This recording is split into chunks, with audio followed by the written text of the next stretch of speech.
Welcome to Minhag Dirigo, a Jewish Maine podcast. I am your host, soon-to-be Rabbi Brian Kresge, and joining me today is Maine Democratic Senate candidate David Costello. Uh, David, thank you so much for joining me. Thank you, Brian. So, It's my pleasure. Yeah. oh, it's so great to have you. I, you know, you are a very strong candidate in any other traditional election. I think you would have been incredibly stand out with your resume, with your hands-on government experience between Maine, Maryland, USAID. Uh, can you tell me a little bit about yourself? Sure. Well, I grew up in Old Town. I was born in Bangor, raised in Old Town in a working class family. As you probably know, or many of your listeners would know, Old Town used to be very much a mill town.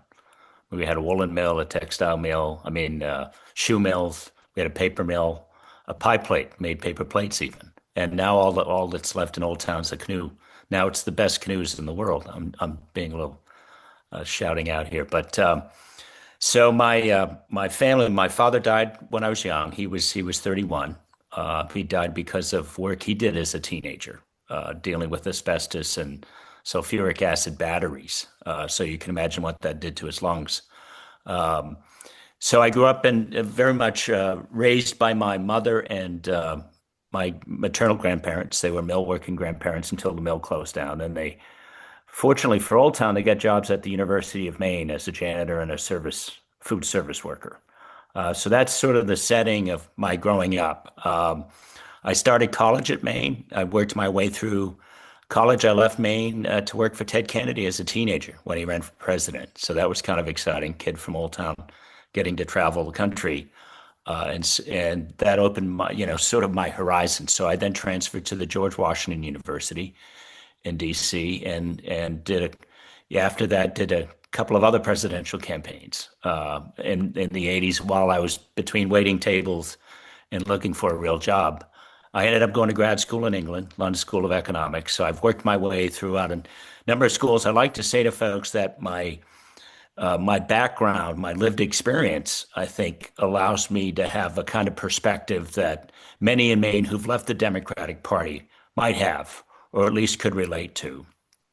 And as you said, my work experience, had my first really good job as a senior level government official when I worked for Bill Diamond. He was Secretary of State.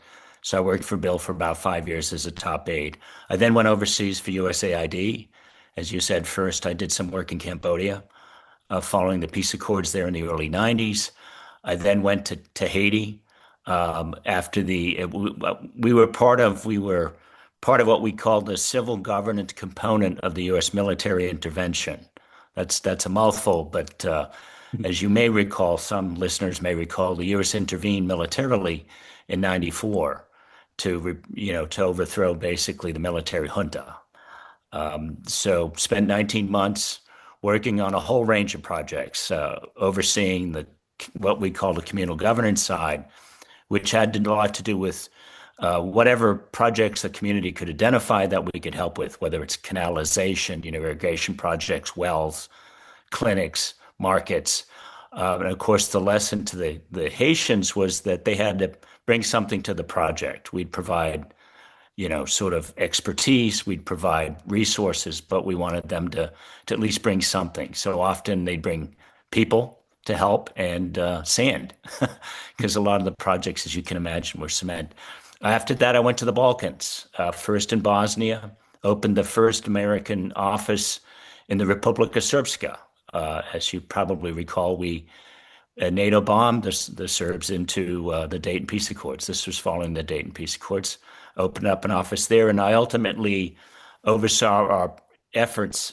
We would call the Office of Transition Initiatives. We used disaster assistance account money to help stabilize, to help build, democracy as well as peace, to build on the peace accord. So we did a lot of projects in the Balkans. And as you can imagine, the way the program developed, we first worked in Bosnia, but understood that quickly that we needed to deal with what was going on in Croatia and Serbia because they had such an impact on Bosnia.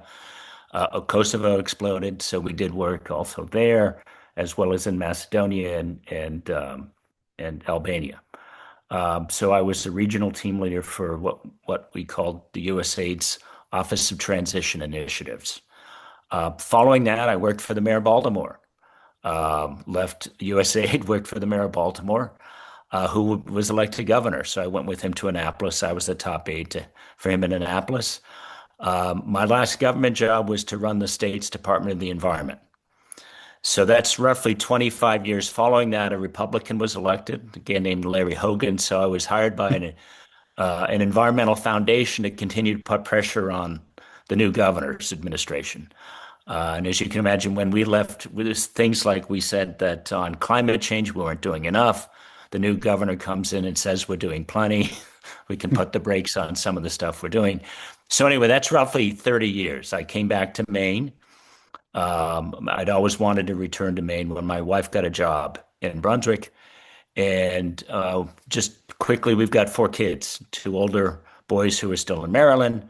My two youngest, one is graduating this coming weekend. So we're excited. She's at Tufts. She's already got a job in the medical field. I know that after college as a researcher at the Harvard Medical School, which is exciting. And then our youngest, is a sophomore at Penn State. So that's sort of I know I probably went on too long, but that's my background. And what I'd like to say is obviously the lived and worked experience is really what I think drives everybody. And that gives you a sense of my lived and work experience. Well, I can speak. I was a member of S4 in the Balkans back in my army days, and can speak to a lot of the Were work you in that. Tuzla or I'm sorry. Yeah, Camp Eagle. So yes, in Tuzla, yes. Oh, So wow. it's Well, we might have I, bumped into each other. We used to I run was a I was just a specialist back in the day, so that was yeah. That's all right. I was just a crunchy. So that's very exciting. I could the work that was done over there. I can say this, even as I was a early teen or late teenager, early 20s, and Yeah. watching the grown-ups work was I don't the Balkans today are a whole different picture because of the work that was done by diplomats and the armed forces. Yeah. So uh, Well, as you know, Western integration is so important for development there and yeah, stability. yeah. And of course, the Russians meddled a bit, but overall, even the Serbs are coming around. And as you know, the Serbs were the slowest in coming around. Yeah. It's wonderful. Today I have a development offshore development team that I work with that's entirely based in Croatia, and it wouldn't have been possible 30, 40 years ago. That's exciting. Yeah. Uh, I, so I don't want to make you put you in a position where you have to differentiate yourself from the presumed front runner. Yeah. But just a little background, this is a Jewish podcast, obviously. A large volume of my community has a real problem with Graham Plattner for a variety of reasons. Hmm. Uh, Notably, a lot of folks really rankle at his use of to describe the situation in Gaza as genocide. Right. For my part, when I spoke to him, my concern was that, yeah, I personally I told him just I don't have a problem with whatever terminology you use. Just speak to me about what your reasons for that belief are. Speak to my community frankly about it, and we can have a conversation at least. My frustration was in talking to him is that he just wasn't direct or honest about. He really cushioned what he has said in other forums about that to me, and I'm not the only person from the Jewish community. He's done that too.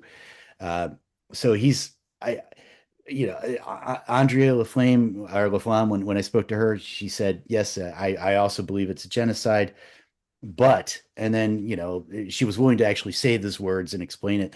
What's your position on that? And I hate to put you on the spot, Yeah. but No. I think it's fine because I think well, a couple of things. One is I used to be very much a strong supporter of Israel, uh, and this is sort of pre Netanyahu in the mid '90s. Um, I've been to Israel. I spent time there while I was in graduate school, both in Israel and Egypt. I spent over a month. And like I said, I was a big fan of Yitzhak Rabin, Shimon Peres, the efforts. I thought we got awfully close to what we needed to get close to in the with regard to what happened in Oslo and the results of discussions in Oslo, the Oslo Accords. So I've really disappointed what happened after. Um, Now, as it relates, I've never been supportive of Likud. I know Labor's had unfortunately crumbled. As you can imagine, I was a Labor supporter. Even when I was in grad school in England, I was a member of the Labor student group in England. Although the politics there are little harder on Israel than, but again, that was in 85, 86. Things have changed a lot since the mid 80s. Where I am now, and I'll fast forward because I've always had trouble with what Netanyahu's been doing. I had hoped he would have been in jail at some point, given what had happened on the corruption side and what he's tried to do with the court, what he's tried to do with much of the political institutions or many institutions in Israel. So as I'm sort of building up to October of 2023. I don't like what's happened with the settlements. I just don't like what's happened post the falling apart of the Oslo Accords and the failure during the Clinton administration to really establish a credible, a just two-state solution, if that makes sense. Um, so this is the lead up, and of course, I thought what's been happening in the West Bank for years now has been very counterproductive. And the way I used to explain it is I've always thought it's against Israel's long-term security interest and stability in that region. So that's the setting for what's happened in October 2023. I was horrified. I think, as most people, the vast majority of people were horrified with what happened in Hamas's terrorist attack. And I certainly believed then, I continue to believe that Israel not only had a right but an obligation to crush Hamas. Um, and my problem is, and it started fairly quickly, and I anticipated it would be a problem. I thought there are only a few countries in the world that have the capacity to surgically go in and deal with Hamas. Now, not perfectly, obviously. And I knew the greater risk to Israeli soldiers in trying to be more surgical. But to start dropping 1,000 and 2,000 pound bombs on neighborhoods to me is indefensible. And that's why I think it just escalated. For instance, some of the early discussions from Senator Van Hollen talking about trying to suspend offensive weapon systems, particularly those bombs, the larger bombs. I started to be, supportive of, or at least I said I was supportive of that. I've never supported taking away defensive weapons, and I very much supported, and I don't think Joe Biden's getting enough credit for helping to defend Israel, or the United States helping to defend Israel when they first came under assault from Iran and Hezbollah, right? So I've always been very critical of Iran and its proxies, whether it's Hezbollah, Hamas, the Houthi, and I continue to be very critical. So moving along to get to this is a long way to get, but as you know, but it's complicated, right? Yeah. And it's hard for me right now to imagine a two-state solution, but I still think that is ultimately the only solution at some point. And maybe I'm just dreaming, but I can't imagine, and I think most people can't imagine how we get there today. Um, but I do getting to what's happened, and this is separate from Iran to some degree. And I'll get back to, because Gaza, I think, is separate. And I think it's unfortunate that it's dropped off the front page. That I have looked at what the UN Commission of Inquiry, has said and what it's studied. And I agree with much of their findings.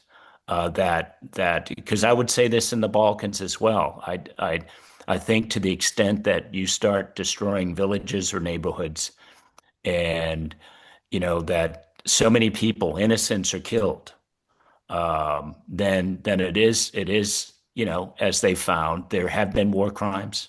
I believe that what they've said, I believe there have been crimes against humanity, and I do believe there have been acts of genocide. And I say that in terms of what I believe the experts within the commission and other experts watching what has happened in Gaza. Now, I couch it in terms of, um, there, and I know there are many, many Israelis who find those findings to be accurate or reasonable. And I've said to friends that I certainly think that the only solution in Israel is to support the progressive left, to rebuild the left, and so that's why we have to be very careful in what we say about what's happened in Gaza and what needs to be done to obviously to rebuild Gaza, and to try to rebuild a credible path to peace between Palestinians.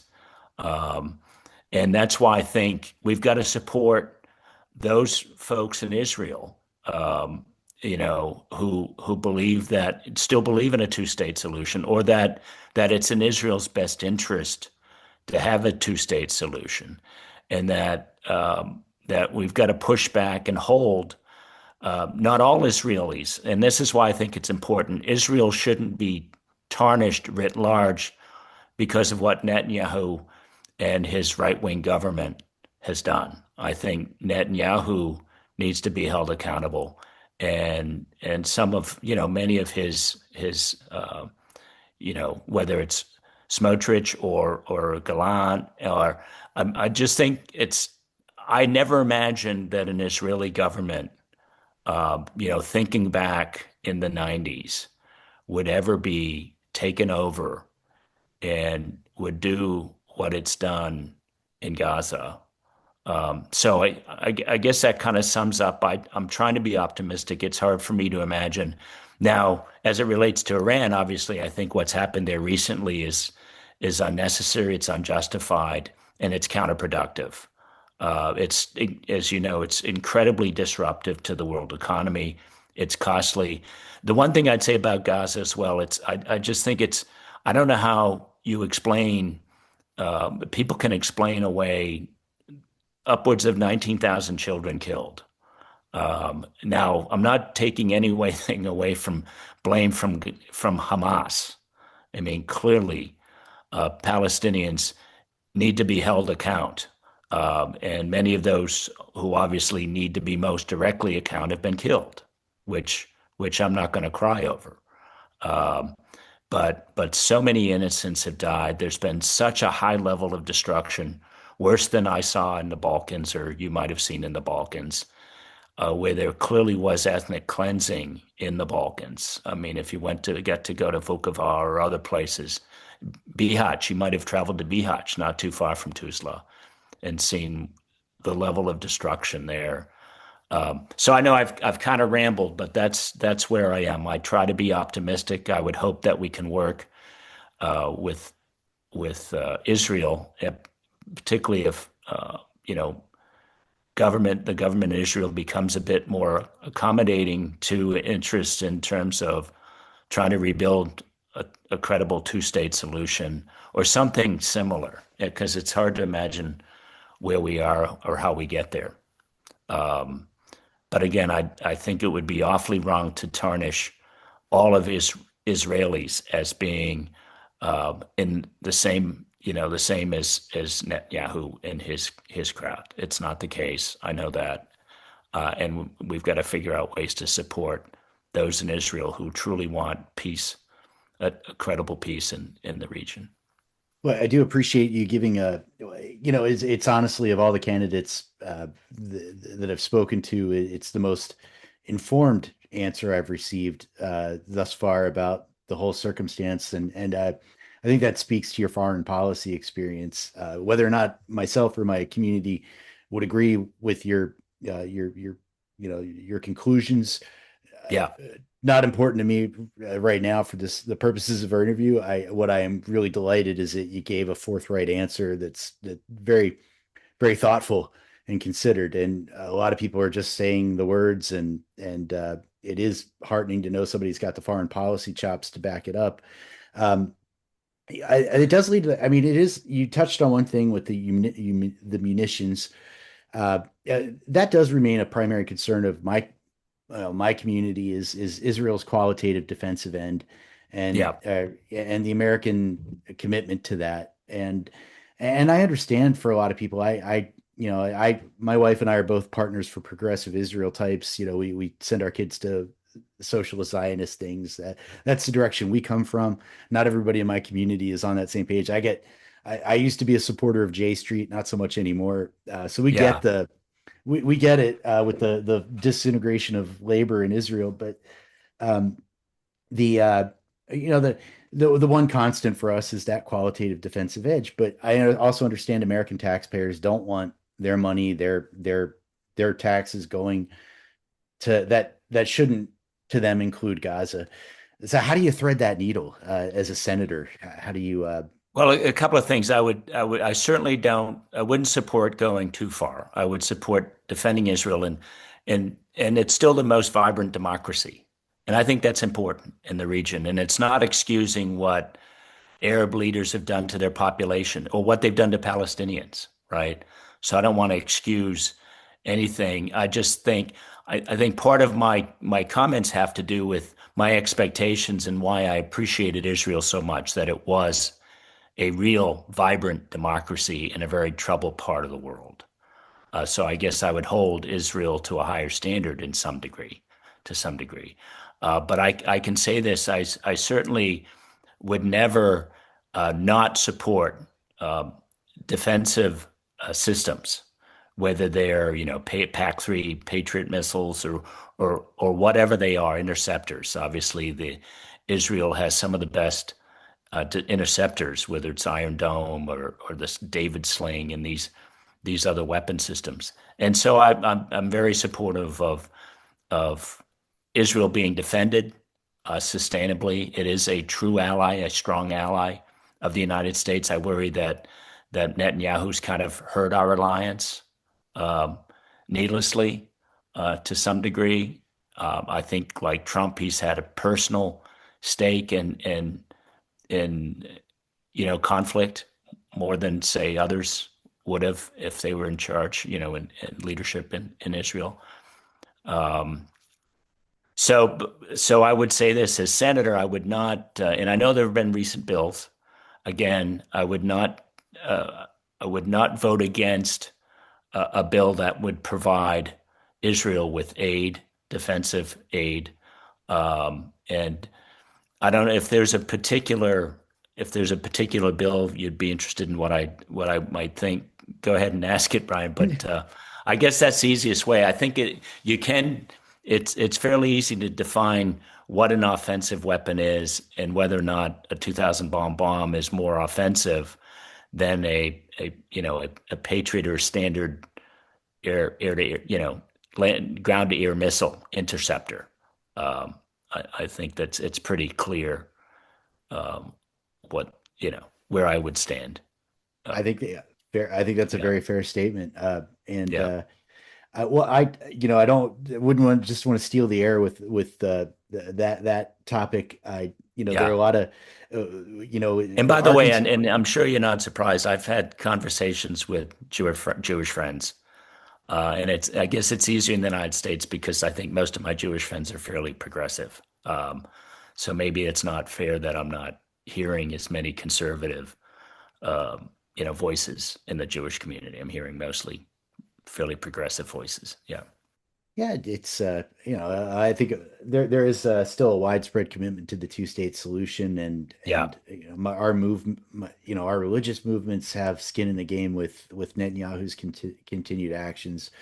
Access a lot of it's unfavorable to American liberal Judaism. A lot of what's happening over there, so it's yeah, uh, but I we also, just like the rest of Maine, our the Jewish population of the state, primarily Medicare age yeah, folks, uh, all, our growth, our community's growth and stability is affected by the housing crisis, just like everybody else. Uh, so I guess, with the, you know, do you have plans, ideas for Maine's housing crisis as a senator? Well, and you know this. I mean, the most important thing that the federal government can do as it relates to housing is resource support, right? There was a bill not too long ago, Senator Warren and Warnock supported considerably more money into providing subsidies for first-time home buyers as well as renters, low-income renters, and housing construction assistance. So I think it really comes down to money and resources, providing states, because the states, and this Maine has a pretty good housing program if it's sufficiently resourced. So I would focus on trying to drive a lot more money to Maine to build out inventory. We've got an inventory problem. We've got a second home problem. I like some of what the gubernatorial candidates are saying in terms of how we, it's like I'm trying to remember the percentage, but it might be close to 50% of the housing stock in Maine is second homes, and many of those homes aren't occupied for much of the year. So we're not going to tear them down or force squatters into them, but at least we can come up with ways to raise revenue by people who might own, second homes that aren't occupied. Many of those people tend to have a fair amount of resources, so that it would allow us to in-state. I know I'm getting away from federal money because I think we've got to look at both state money and federal money to really address the housing challenges in Maine. Um, and I really look to Northern Europe in many respects in terms of social policy. And they've done a much better job there in manufacturing homes and more homes. So we need that. We need to put, and there's federal money for this as well, into the trades, the building trades. We need more carpenters, plumbers, electricians to build homes. So I mean, I think there's a lot we can do, but it all comes down with trying to aggregate a lot more resources across the board, and even tax credits. So there's a whole panoply of programs, much of which again tied to resources from the federal government to help states that work most directly with local communities, right? Because you'll get housing and zoning and those kinds of land use issues that have to be dealt with in terms of development as well. So it's complicated. And but I think it's extremely important. And you know this, Brian, it generates a lot of jobs. And these are domestic jobs, right? So if we do it right, we're making investments in building and transforming communities in a way that generates a lot of economic output. So I'm all for a lot more resources, That's and great. it's yeah, and we gotta raise that revenue by raising resources from those who've gotten a big cut over the last 30 years. Yeah, Yeah. Uh, the other big one, of course, is healthcare. yeah, Yeah, you know, I saw the Plattner campaign. Not, you know, there it was a very universal, very high level, superficial message. I wasn't moved by his healthcare plans. Conceptually, they're all great, but it's all 1,000 foot view, more movement building than it is specific policies. While at the same time, we have, you know, tens of thousands of Mainers losing coverage under Medicare Advantage. yeah. We've got uh, we're falling behind in our rural healthcare. If Senator Costello, what does your Medicare policy look like? Well, let me give you a sense because it's a bit of my history. When I worked for Ted Kennedy, we were promoting what we called national health insurance, right? Um, and it really gets down to, so I've pretty much, and then I went to grad school in England. The only time I had healthcare in my 20s was when I was in grad school because I became, even as a student, a grad student, if you lived there more than 6 months, you qualified for the National Health Service in England. So that was the only time I probably ever visited doctors and got the full work, the workup, was because it was free. It was literally free, which was, for an American, it was a surprise. Um, so I very much supported, I even did a paper on Harry Truman's efforts, and you may not know this, but he was a big proponent of national health insurance in the early 50s. He and a guy named Claude Pepper, of all things, who was a senator then from Florida. Um, so I very much still support the establishment of a single payer health insurance system. As you know, most of our economic competitors have a system or a similar system. In the United States, we don't, and we have all kinds of issues regarding access.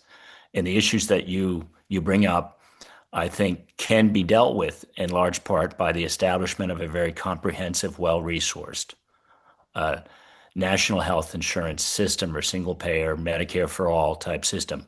Now, having said that, that's the dream, right? I know it's going to take considerable time, but I think it makes sense to get there for a number of reasons. One is healthcare for me is a right, right? People should not suffer. They should not have to, end up going to the emergency room only when they're the sickest. And so there's so much we need to do to reform our system. Um, so before we get to the perfect, and of course, I think economically it makes a lot of sense. It allows us to be more competitive, take the burden off of, uh, you know, not only people don't receive health care, but even employers who truly want to provide more health care and access to quality health care, affordable health care to their employees. There's a benefit there. So in the interim, we've got to build on what we have, right? We've got to one make up for the mistakes of the recent big beautiful bill, right? Where we've got to make sure that we're providing sufficient payments, Medicare and Medicaid payments to healthcare providers, whether they're hospitals, rural hospitals, or we need to look at disparities throughout the country, understanding that rural healthcare is a lot more expensive, uh, but needs a higher subsidy if we want to make sure that all Americans have equal access to quality, affordable healthcare. I think we've got to work with the ACA, and all of this comes down to more subsidy, right? There are programs that support rural health care. There are programs that support maternal care. There's programs that provide perinatal care, right? And of course, it's all harder in rural states where there's a smaller population and fewer docs and fewer nurse practitioners and fewer physician's assistants. So all of that again, we've got federal programs that will support all of that. And I think until we get to a more comprehensive sort of Medicare or national health insurance system, then we have to provide a lot more resources to the programs, the titles, Title V, Title IX, whatever the titles are that provide, as well as the programs that provide, uh, affordable care. We need to do, and that includes certainly providing subsidies to those who have to pay for insurance through the Affordable Care Act. Um, so I know that's kind of still at the 30,000 foot level, but it may be a little more granular. But again, it is about resources and the federal government willing to step up and provide those resources. It's a substantive answer nonetheless, because it does speak to the realities that take place in DC with how this stuff even happens. Yeah. If And you the want to get to lobbyists and the power of lobbyists and how yeah, go ahead. yeah, I'm sorry. no, it's actually it's wonderful, and it leads into So when you the say next. K Street, I suspect you're a good lobbyist. No, I'm teasing. No, Yeah. I'm not so much, if we're talking about, I mean, this actually does lead into the next question for you. Yeah. I CMS currently, the Centers for Medicare and Medicaid Services, is really pushing AI into the Medicare space and into all ranges, whether it's claims adjustment, Yeah. whether it's actually the continuum of care, and it's being interwoven with value-based care these days. And this is a really long question. I apologize. That's all right. Janet Mills gained some notoriety recently for vetoing our in-state moratorium on data center creation. Uh, Yeah. and we hear some rumblings from certain players in the Senate, and the House talking about AI, data center moratoriums as well, while at the same time a lot of very real advancements in care are being realized. How, as a senator, how it's kind of an AI question, but Yeah, it's also an economics and a climate change question all sure. rolled into one. How do you juggle all these conflicting needs and the reality that AI is radically redefining so much of our not just our social landscape, but care, justice system, all these things. How do you juggle the need for more compute against whether or not we pollute our rivers again and those Right. kinds Yeah. Or yeah, no, I think it all comes down to my sense is it's all about the data. I mean, literally. And that's why I don't think a moratorium is a bad thing.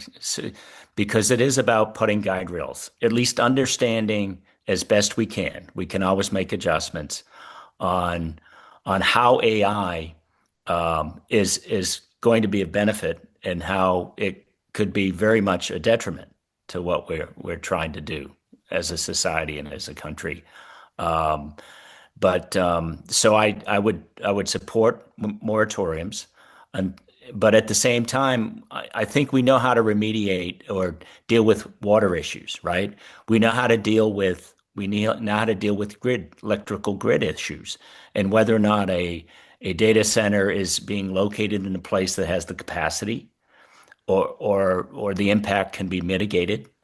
But I think that's what we need time to determine in terms of data centers. Now, the guide rails for AI itself are going to be a lot harder to determine. I think we know enough about water and pollution and water usage and where aquifers may not be sufficient, whatever the challenges on the hydrology or whatever it is as it relates to water. We've got enough evidence-based practices over the decades to understand what the best practices are and what the appropriate guide rails. Same with the electric grid, right? Um, Now, this gets into we need a lot more electricity. We need beneficial electricity. We need a lot more clean electrons, right, being generated, whether it's wind, solar, geothermal, all of that, right? Tidal, you name it. Um, and it's really unfortunate that we're so dependent still, and this administration is so dependent on fossil fuels. Obviously, natural gas is better than oil, but it's still causing conceivably an existential threat as it relates to climate change. Not as much of a potential threat as AI, at least to Americans. Certainly, if you lived in the Maldives, it's a very significant existential threat. Um, so, getting to AI itself, I think Congress has to um, make sure that the industry itself is not the regulator, right? That we have to have a better sense working with experts from the industry, of course, as collaborators and determine, well, what are the appropriate guardrails for the deployment of AI, and that government as our collective instrument needs to be as well resourced as it can with the expertise, the data, and the evidence to make sure that those guardrails are put in place through regulation and law, and that adjustments are likely to be made going forward as we learn more, right? As the deployment starts to take place, as problems arise, or not just problems, benefits. I mean, certainly, I think people are hoping for wonders in the healthcare sector, right?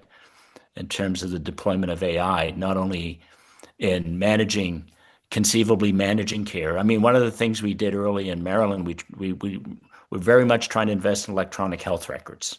I mean, that's well of. before AI, but we thought that's a better way to provide care, right, and knowledge to docs and medical practitioners, as well as patients. So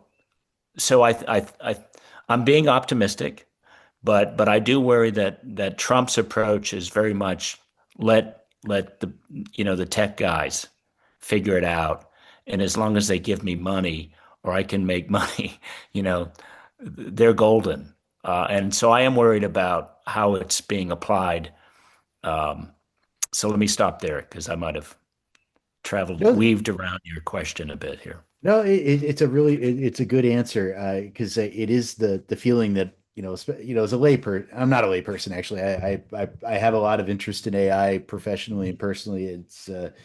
But it's one of the things that terrifies me is the alignment questions and how unregulated it is. and how we Yeah. all can sort the mythology that's being presented by the industry and the tech bros Yeah. from what the reality is. And because they're Yeah. trying to sell a product, they're trying to make money, Sure. and Yeah. and it doesn't hurt them to say, I've got this runaway model that's doing all these things, and we're over here saying, well, just like always, ever since the 1990s, it just really feels like Congress is really behind the power curve in terms of how we regulate anything with this. and Yeah. and it's going to do real harm to the public when the bubble bursts. It's going to do real harm to Medicare patients when whole providers can no longer afford. We have these providers that are stood up specifically with AI as their backbone for workflows, for patient care, for claims. Uh, and what happens when they are priced out of AI because it suddenly the market coalesces? Right. It's terrifying for the human for the human dependencies we're building. So I don't mean to sound dramatic, but for the average voter, I think it ends up being the probably the most important regulatory issue facing the next Congress that we can think about. But Yeah. I, I do want to shift a little bit to education. Sure. The Department of Education's savaging by the current administration has left a lot of special needs parents, parents with kids with neurodivergent kids. Most of the mandates for special ed are unfunded. We're seeing this crunch in our districts. Our local district is laying off 17 folks probably with their new budget year, and most of them are coming out of special ed. That's just one part of because it's the Department of Education's executive branch. Uh, what would you do as a senator to shore up our education system and both Maine and nationally? That's Well, again, it comes down to resources, resources for teachers, resources for schools, for special ed programs. And as you know, the Department of Education really is about providing funding, right? In large part. I mean, guidance, certainly guidelines, but it's meant to provide funding across a range of programs, including, as you know, even higher ed, right? To some degree. So uh, the fact that the Trump administration is trying to say, well, we want to just get rid of it and let the states, do what they need to do is crazy because it doesn't deal with the disparities. Part of the wonder of being part of a federal system is that you theoretically wealthier states or wealthier jurisdictions are going to help less wealthy because then we all benefit if everybody prospers, right? Even the wealthy folks prosper more as, poor folks get wealthy, right? And conceivably a wonderful cycle that it could be. So again, I would approach it the same way I would with much of what's happened with the dismantling of agencies or the diminishment of agencies and programs, and look to provide more resources. I do agree that state level actors often know what's best, right, in terms of programs, but we can at least provide a lot more resources. And when I say resources, not only funding, but good practices, right? Good studies, understanding the science behind education and education practices. I support a minimum across the board wage for teachers in America. I think education is the most important development tool in our tool shed to have a prosperous economically prosperous society. So I think education is fundamental. That's why I would support at least a $50,000, maybe a $60,000 a year annual salary minimum for teachers. And of course, this would, be special ed teachers as well. And because special education programs are by their nature more challenging, they need more resources in some respects, right? To make sure that those kids are adequately cared for and have the resources to develop in ways that are not only good for them, but their families and communities.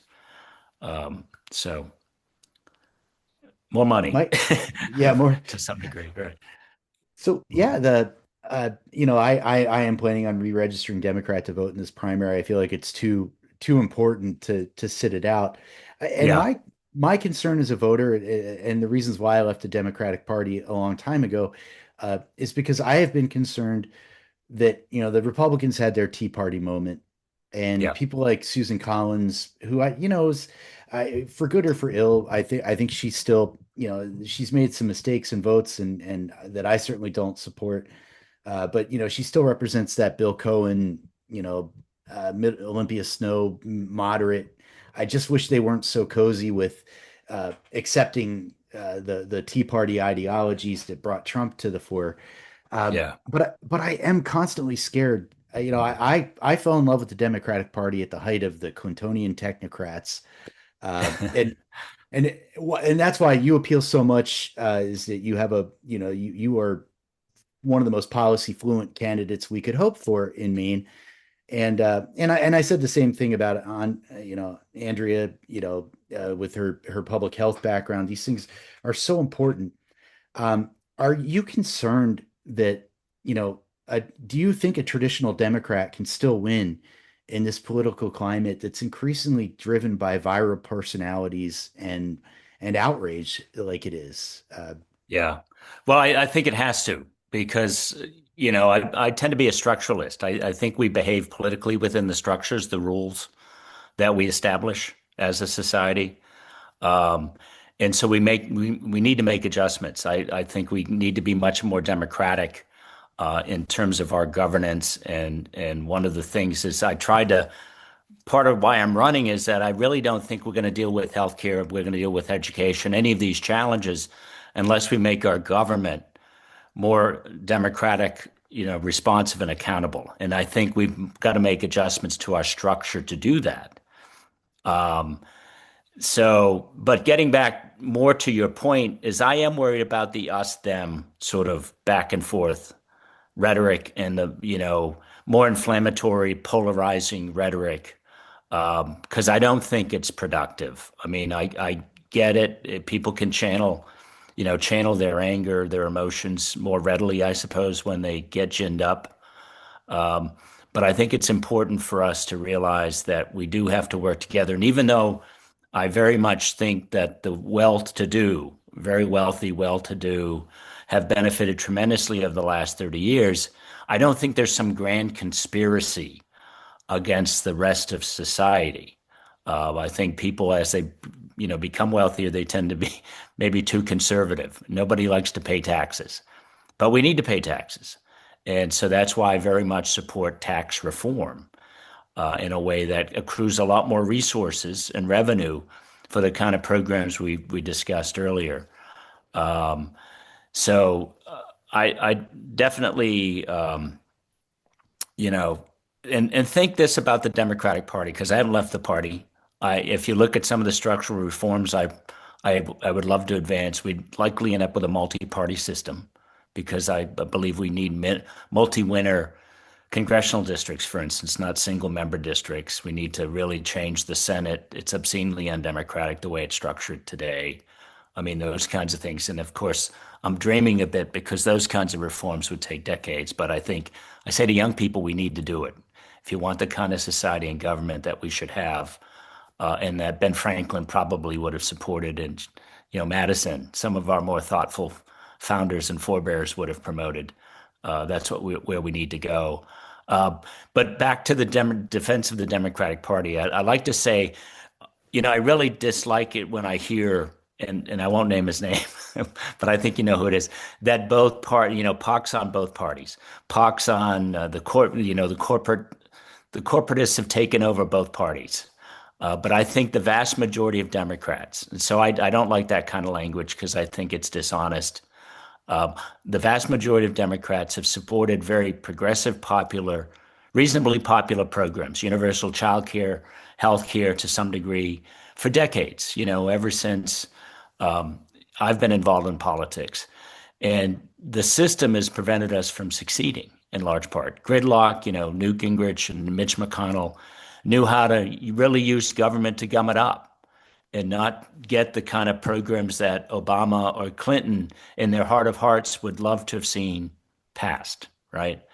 So that's why I guess I'm being an optimist, but I do think we got to get away from the us against them rhetoric.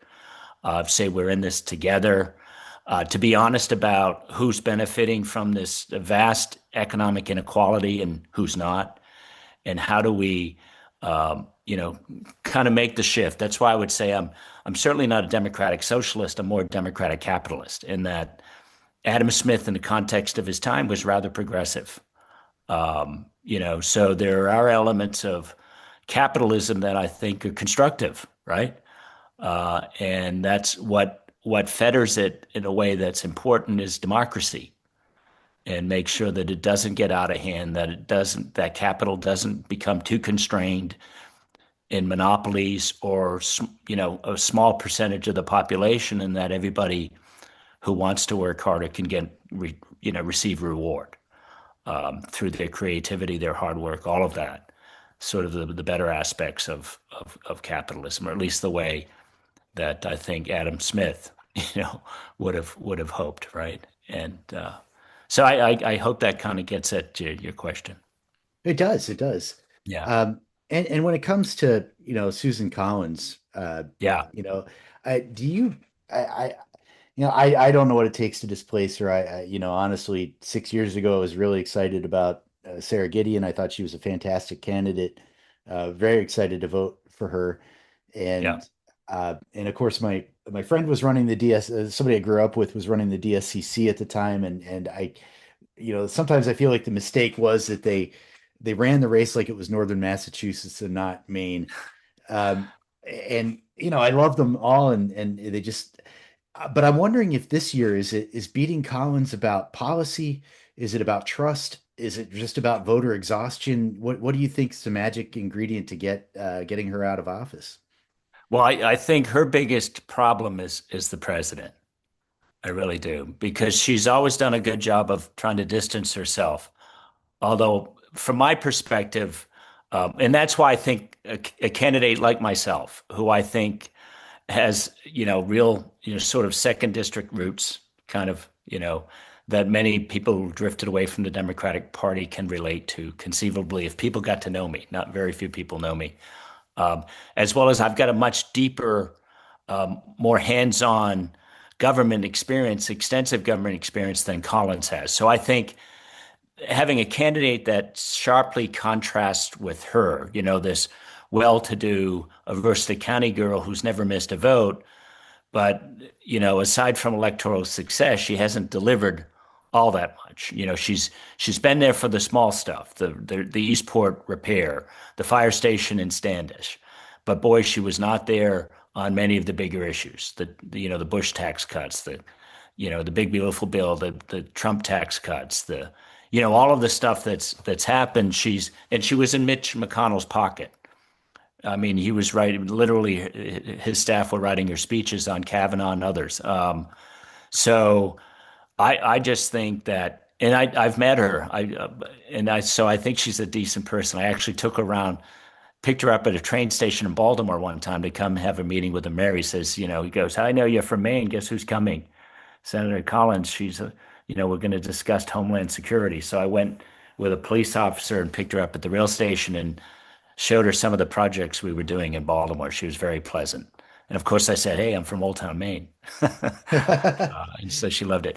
So I think as a person, she's not a terrible person. I just think, again, she's not delivering when it's important. Like Barney Frank, who's soon, I guess he's in hospice, the former congressman out of Massachusetts, said of Connie Morella, another sort of moderate GOP, this is a representative, not a senator, but he said she was always there when we didn't need her. And I Yeah. kind of think that about Senator Collins, and getting back to her biggest problem, I think isn't so much her or her failure to deliver on the big issues, which I would argue she's failed to do, but that Trump is such an anchor. It's impossible to sail well when you're dragging an anchor, and he is, I think, going to be one big anchor in the fall. That's a bit different than what Gideon. Although I think your assessment of Gideon would have been similar to mine. I just get back to me, and I couldn't believe they were spending so much money on one issue, which was Kavanaugh, when, of course, many Mainers are with her on that issue, but we weren't really addressing many of the main issues in terms of affordability, housing, the kind of issues that are still relevant today.